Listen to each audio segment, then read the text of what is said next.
A lot of people, they have sight, but they don't actually have vision.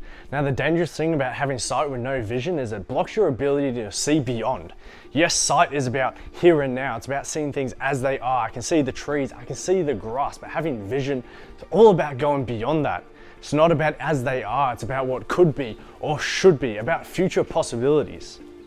But we live in such a sight-driven society, and that's driven by short-term and temporary satisfaction. You take our working culture, for example. We work 8 hours a day, 5 days a week. That doesn't actually work. In Japan, they've trialed it in Microsoft.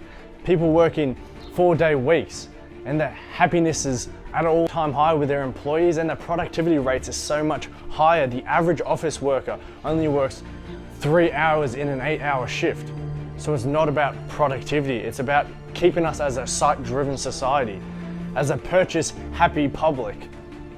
So free time ends up being limited, right? And we need these distractions. That's why we sit in front of the TV. That's why we binge watch Netflix. That's why we are so caught up in consumption. That's why we love to buy so many products. We're trying to fill a void that can't actually be filled if you're operating with sight and not actually operating on vision. Because when we have no vision, we have no greater ambitions outside of work.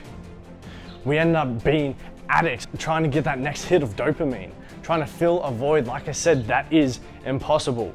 And that's what Step Potential is focusing on this next quarter coming up in 2020, because sight is one thing, but how many of us actually operate in vision day in, day out, not just focusing on what bills to pay, what we're doing on the weekend, or how we're going to get through our job day to day. How many of us actually sit down and have a vision that goes beyond our current situation? Because I guarantee a lot of us out there, we have sight, but we don't have vision.